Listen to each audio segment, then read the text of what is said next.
Hello दोस्तों, कैसे हो आप लोग। उम्मीद करता हूं आप लोग बहुत अच्छे होंगे। मैं शिवम शुक्ला आपके अपने YouTube channel vision coaching classes में स्वागत करता हूं। तो आज हमारा जो टॉपिक है वैद्युत विभव तथा धारिता का, उसमें हम पहला टॉपिक कल हम लोग पढ़े थे वैद्युत विभव और विभवांतर के बारे में। आज हम पढ़ने वाले हैं किसी बिंदु आवेश के कारण किसी बिंदु पर वैद्युत विभव कितना होगा। तो देखिए यहाँ पर एक बिंदु आवेश हमारा Q है जो बिंदु ए पर स्थित है। अब इससे r दूरी पर एक बिंदु P है जिस पर हमें वैद्युत विभव की गणना करनी है। अब वैद्युत विभव की बात करना है ना, तो हम क्या करेंगे, यहाँ दूसरा बिंदु क्या होता है, अनंत होता है, क्योंकि अनंत पर वैद्युत विभव क्या होता है, 0 होता है। तो सबसे पहले मैं माना एक बिंदु आवेश Q बिंदु ए पर स्थित है। आवेश से r दूरी पर एक बिंदु P है जिस पर वैद्युत विभव की गणना करनी है। अब यहाँ हमारे पास चित्र है, ध्यान दो, अनंत से आवेश को, मैंने Q0 आवेश है, ये Q0 हमारा आवेश है, ध्यान देना। इस Q0 आवेश को अनंत से कहां तक लेकर आएंगे, P तक। अब जब इसको अनंत से P तक लाएंगे तो हमें कार्य करना पड़ेगा W एक्सटर्नल। अब यहाँ एक बात ध्यान देना है, ये जो कार्य है ना किस बल के खिलाफ है, इलेक्ट्रोस्टैटिक्स बल के खिलाफ कार्य होता है। और कार्य कौन कर रहा है, एजेंट कर रहा है, कोई बाह्य एजेंट कर रहा है।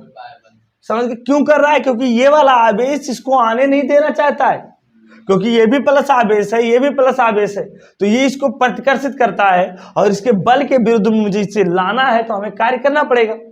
आप ही बताओ, जैसे आपको कोई आने नहीं दे रहा है तो आपको मुझे लाना है, तो हमें उससे ज्यादा ताकत या उसके बराबर ताकत लगाना पड़ेगा। समझ गए कि नहीं समझ गए। और दूसरी बात है, इस आवेश को बहुत ही धीरे धीरे लेकर आएंगे, बहुत ही स्लोली, मतलब इस तरह लेकर आएंगे कि एकदम जैसे होता नहीं, आराम से घिसक घिसक के आ रहा है, और क्योंकि इसके वेग के चाल में कोई भी परिवर्तन नहीं होना चाहिए। अब ध्यान दो, आपके अंदर एक सवाल आता है, सर अनंत पर तो कुछ डिफाइन नहीं है, अनंत पर हम कैसे बता देंगे, कैसे अनंत पर यहाँ पर क्या वर्क डन होगा, यहाँ से दूरी क्या होगी, कुछ पता है? तो वर्क डन निकालना हमारे लिए अनंत पर मुश्किल होगा, इधर से इधर लाने में वर्क डन ज्ञात करना बहुत मुश्किल है। तो हम क्या करेंगे, जस्ट इसका उल्टा करेंगे। दो, हम यहाँ पर ट्रिक लगाएंगे। दो, यहां से यहां तक लाने में जो कार्य किया जाएगा, हमें पता है जो कंजर्वेटिव फोर्स होता है, क्या होता है बेटा, कंजर्वेटिव फोर्स होता है, उसके 1 साइकिल में किया गया वर्क 0 होता है। क्या होता है, टोटल साइकिल में चाहे इधर से किया गया वर्क और इधर से किया गया वर्क 0, मतलब इसका कहने का मतलब जितना कार्य इधर करोगे उतना ही कार्य इधर करोगे, और ये कार्य, ये वाला कार्य अगर पॉजिटिव होगा तो ये वाला कार्य निगेटिव होगा, ये वाला कार्य निगेटिव होगा तो ये वाला कार्य पॉजिटिव होगा। समझ गए ना। तो हम क्या करेंगे, दो, हम इस आवेश को यहां से यहां तक लाने में कार्य करना चाहते हैं, तो हमने ट्रिक लगाया कि जितना कार्य हम यहां से यहां तक लाने में करेंगे उसका निगेटिव कर दो, क्योंकि ये तो मुझे पता है ना। तो अब हम आवेश को, दो, बिंदु P से Q0 आवेश को अनंत तक लेकर जाएंगे। बात वही हुआ, मेरी बात ध्यान से, चाहे तुम अपने घर से बाहर सामान घर के अंदर लाओ, चाहे कि घर के अंदर से बाहर लेकर जाओ, बात वही है, कंजर्वेटिव, क्योंकि सामान तो तुम्ही को लेकर जाना, दूरी भी समान है, तो वर्क डन क्या होगा, बराबर होगा, बाकी दिशा विपरीत होगी।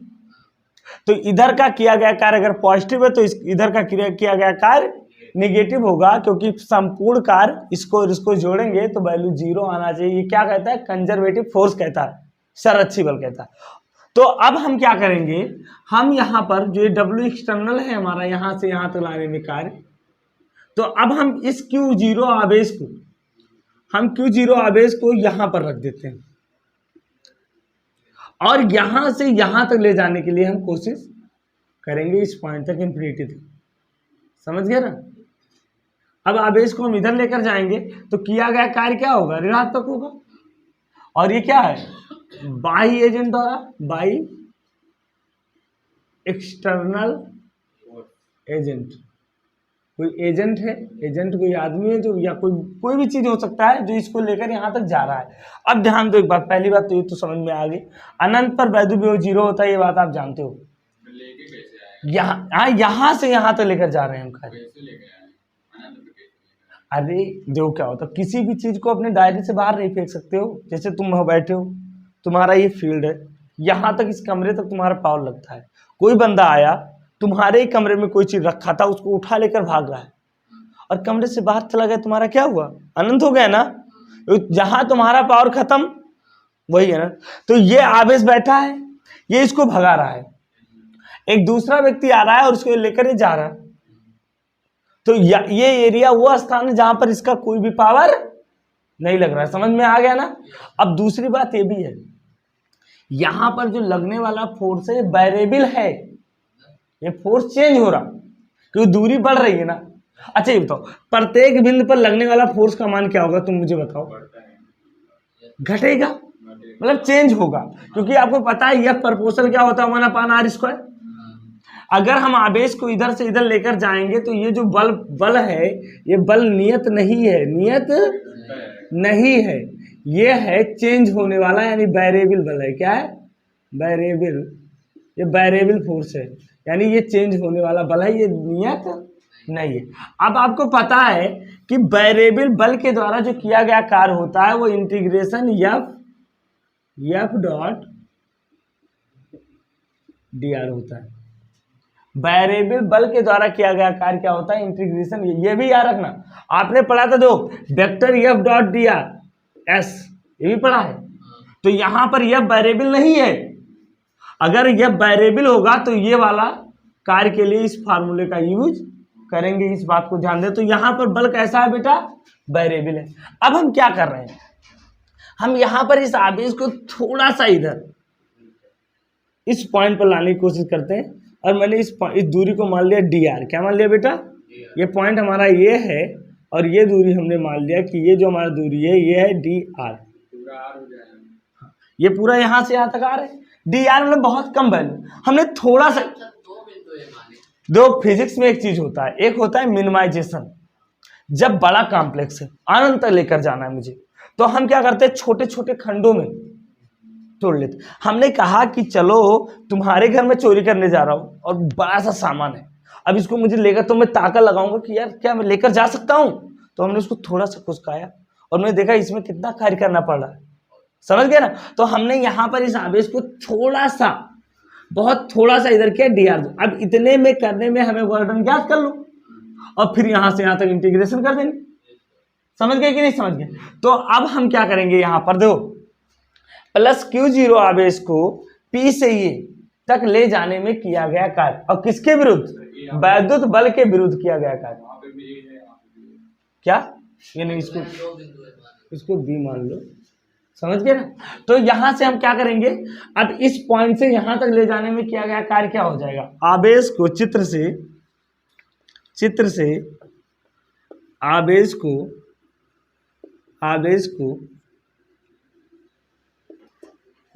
यहां पर ध्यान दो, डी आर क्या हो जाएगा बेटा? डी आर मतलब क्या हो जाएगा? अल्प दूरी, डी आर अल्प दूरी तक ले जाने में किया गया कार्य, किया गया कार्य क्या होगा। अब हमें बताओ, मेरी बात सुनो, ये बल इधर लग रहा है, विस्थापन इधर हो रहा है कि नहीं हो रहा? तो दोनों के बीच में एंगल का मान क्या होगा? 180 होगा, तो कार्य ऋणात्मक होगा। तो किया गया कार्य W एक्सटर्नल बराबर क्या आ जाएगा बेटा? W एक्सटर्नल बराबर आ जाएगा इंटीग्रेशन वेक्टर एफ, हाँ अरे अभी हाँ DW ले लो, छोटा सा बल है, छोटा सा कार्य आया, DW एक्सटर्नल बराबर क्या हो जाएगा? F into d r. समझ गया ना।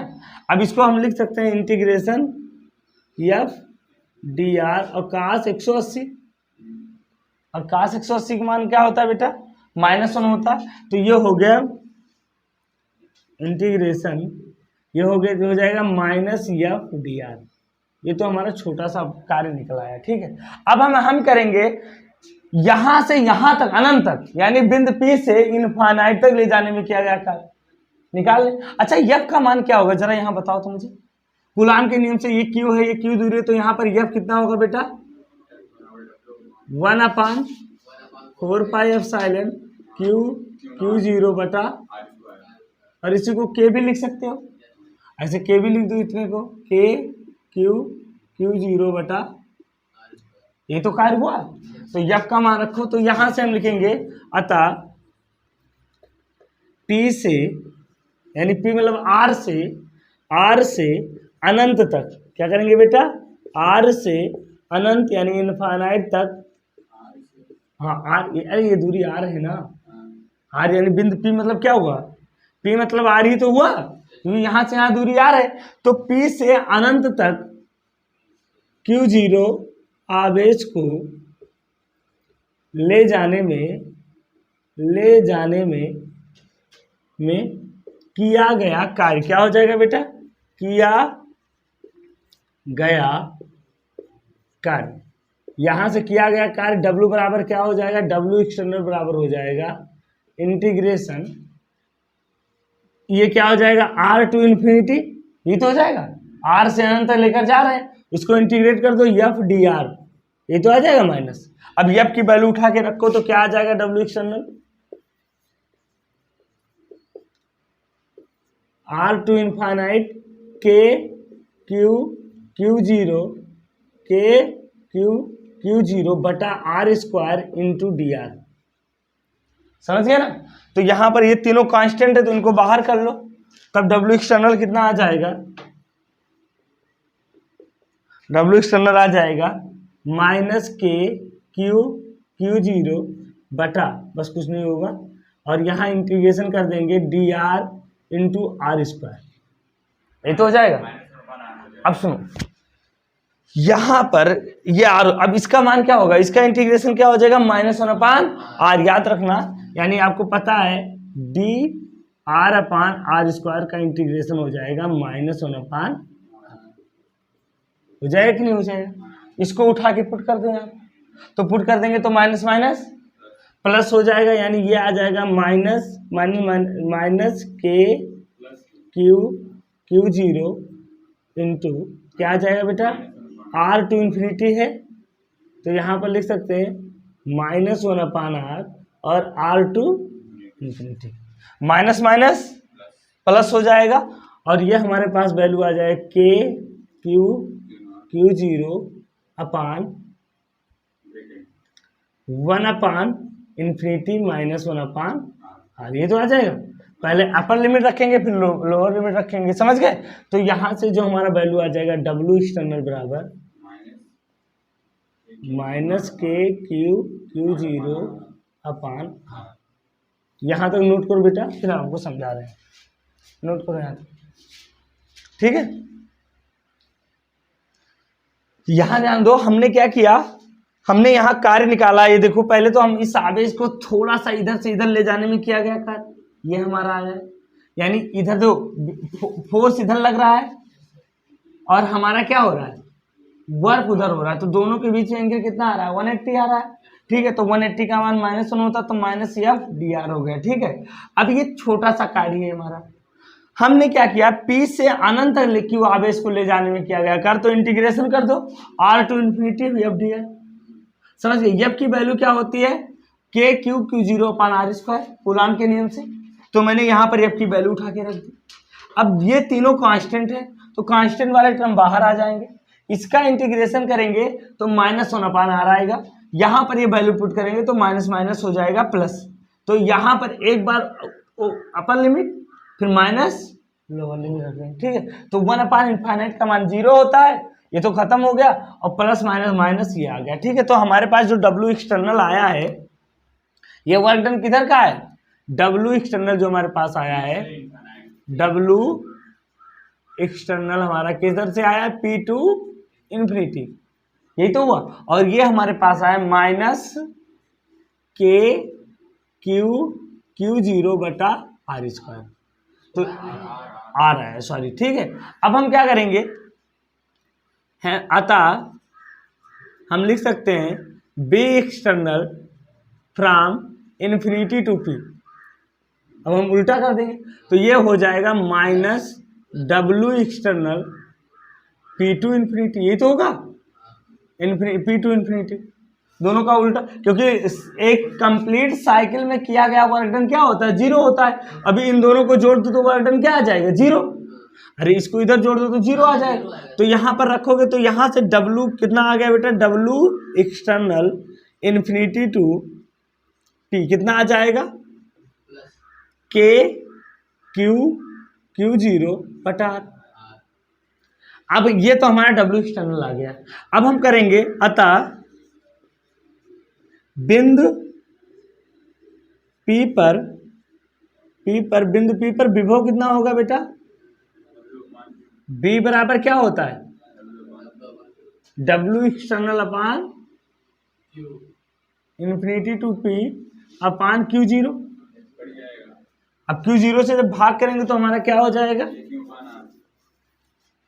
तो यहां से जब हम करेंगे तो B बराबर आ जाएगा के क्यू अपान आर, ये तो आ जाएगा। और K की वैल्यू क्या है?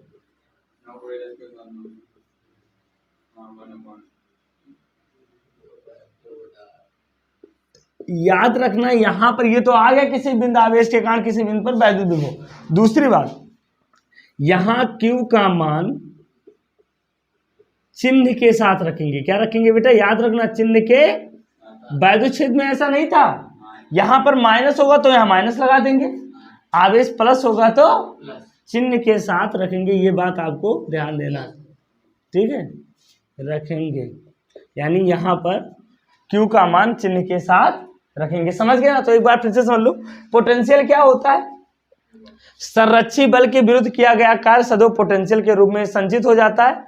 इलेक्ट्रिक पोटेंशियल है इलेक्ट्रिक आवेश के द्वारा किया गया कार्य। अब हमने ये निकाल लिया किसी बिंदु आवेश के कारण r दूरी पर स्थित किसी भी बिंदु पर वैद्युत विभव का मान क्या होता है? B बराबर 1/4πε Q अपान R होता है। ठीक है, एक बात और ध्यान देना है कि वैद्युत विभव इसी की अक्ष पर ही शून्य होगा। कहीं पर ये ज्वाइन की गई लाइन पर ही, न तो यहां शून्य होगा इसी अक्ष पर, या तो इधर शून्य हो सकता है या तो इधर। अगर दो आवेश हैं तो उनके बीच में जो वैद्युत विभव होगा वो या तो इधर शून्य हो सकता है या तो इधर, लेकिन कभी भी ऊपर नीचे नहीं होगा, अक्ष पर ही शून्य होगा। समझ गए ना? तो ये चीज आपका। अच्छा, अगर मैं ग्राफ बनाऊं इसका वैद्युत विभव वर्सेस किसका? टाइम का। अगर मैं ग्राफ बनाऊं तो क्या बनेगा? नहीं, वैद्युत विभव वर्सेस दूरी का ग्राफ। ये देखो, ये हमारा आर है, इधर हमारा आर है और इधर हमारा क्या है बेटा? बी है। तो ग्राफ क्या बनेगा? ऐसे। समझ गए? टेढ़ा नहीं बनेगा। हाँ, समझ गए ना? ये वाला ग्राफ है। आर बढ़ाएंगे तो बी घटेगा। हाँ, तो घट तो रहा है। आर कम था, बी यहाँ था, आर बढ़ा रहे हो, बी उसी अनुसार घट रहे, दोनों बराबर घट रहे हैं। ठीक है, यानी यहाँ पर है क्या? बी प्रोपोर्शनल 1/r है। समझ गए? आर बढ़ाने पर बी का मान घटेगा। इसको नोट कर लो बेटा। अब लो, तीन आवेश हैं Q1, Q2 और Q3, तीनों बिंदुओं से समान दूरी पर स्थित है। अब हमें क्या ज्ञात करना है? इन तीनों के कारण इस पर कितना वैद्युत विभव लगेगा, तो उसको ज्ञात कर लो अलग अलग। तो यहाँ पर देखो, चित्र से Q1, Q2 व Q3 माइनस Q3 आवेश के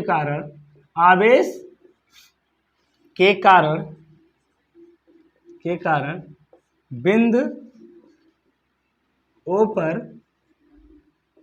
पर वैद्युत विभव कितना हो जाएगा? तीनों के कारण जोड़, क्योंकि तो विद्युत विभव अदिश राशि है। क्या है बेटा? विद्युत विभव। यहां पर वैद्युत क्षेत्र होता तो अभी हम थीटा लेते, डायरेक्शन लेते, वेक्टर क्वांटिटी बनाते। समझ गए ना? लेकिन यहां पर वैद्युत विभव क्या हो जाएगा? बी बराबर ए हो जाएगा -1/4πε Q1 बटा, नहीं प्लस हो जाएगा Q1 के Q1 बटा आर, और प्लस क्या हो जाएगा? 1/4πε0 Q2 बटा आर, और यहाँ पर माइनस हो जाएगा। क्या हो जाएगा बेटा? माइनस हो जाएगा Q3 बटा आर। तो नेट वैद्युत क्षेत्र ऐसे आप निकालोगे। समझ गए ना? यानी प्लस के लिए प्लस साइन रहेगा और माइनस आवेश के लिए माइनस साइन होगा। इतना नोट कर लो आप लोग। यहां ध्यान दो, हमने E और B के बीच में R दूरी पर एक ग्राफ की तुलना कर रहा हूं। तो E प्रोपोर्शनल होता है 1/r² और B प्रोपोर्शनल होता है 1/r। तो ये जो ग्राफ है हमारा, ये B का ग्राफ है, और ये जो ग्राफ है ये शुरुआत में E ज्यादा है, लेकिन दूरी बढ़ने के साथ E बहुत तेजी से घट रहा है। B एक समान रूप से घट रहा है, ये ग्राफ बता रहा है। ठीक है, अब हमारे पास एक सवाल है, देखो ये सवाल पढ़ो, पॉज करके आप इस सवाल को लगाओ, वीडियो पॉज करके। यहाँ ध्यान दो, आवेश 4 × 10⁻⁷ कूलाम के कारण इससे 9 सेंटीमीटर दूरी पर वैद्युत विभव की गणना करनी है। तो यहाँ पर आवेश Q है, इससे 9 सेंटीमीटर दूरी पर हमें बिंदु P है और यहाँ पर आवेश की गणना करनी है। ये बिंदु ये है। तो यहाँ से देखो आवेश क्या होता है, अतः पहले के लिए ऑप्शन क्या हो जाएगा बेटा, B बराबर क्या होता है 1/4πε/Q/R। Q दिया है, Q कितना दिया है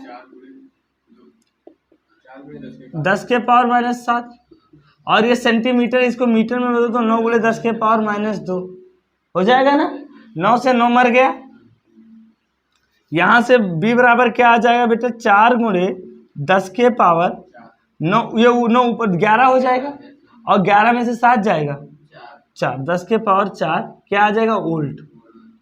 वैद्युत विभव का मात्रक वोल्ट या जूल पर कूलाम होता है। तो ये तो विभव आ गया। अब B क्या कह रहा है, अनंत से आवेश को P तक लाने में किया गया कार्य क्या होगा। अनंत से आवेश Q0 को P तक लाने में किया गया कार्य कितना होगा बेटा, कार्य बराबर हो जाएगा W एक्सटर्नल बराबर हो जाएगा B × Q0। B दिया हुआ है। अच्छा Q0 का मान कितना दिया है 2 × 10⁷ दिया है, तो B का मान दे दिया है 4 × यहाँ पर दिया है 4 × 10 के पावर क्या हो जाएगा 4 और ये हो जाएगा 2 × 10⁻⁹ 4 दूनी 8 × 10⁻⁵ जूल। ये किया गया कार्य होगा। समझ गए ना। अब इसी तरह के सवाल से आपको लगाने रहेंगे। ठीक है बेटा, इसको नोट कर लो आप। यहां पर ध्यान दो, कह रहा है क्या किया गया कार्य पथ पर निर्भर करता है। तो हमने आपको बताया जो वैद्युत बल है, हम कार्य किसके विरुद्ध कर रहे हैं, स्थिर वैद्युत बल के विरुद्ध कार्य कर रहे हैं। और स्थिर वैद्युत बल एक संरक्षी बल है और मैंने बार बार बताया संरक्षी बल पथ पर निर्भर नहीं करता है। तो यहां पर कह दोगे कि किया गया कार्य, क्या कहोगे बेटा, किया गया कार्य पथ पर निर्भर नहीं करता। क्यों नहीं करता, क्योंकि वैद्युत बल क्या है बेटा, वैद्युत बल एक संरक्षी बल है। क्या है बेटा, एक संरक्षी बल है। वैद्युत बल एक संरक्षी बल है। समझ गए ना। तो इसीलिए किया गया कार्य पथ पर निर्भर नहीं करता। हमें आशा है कि आप लोगों को आज का लेक्चर अच्छे से समझ में आया होगा। बेस्ट ऑफ लक, कल मिलेंगे फिर।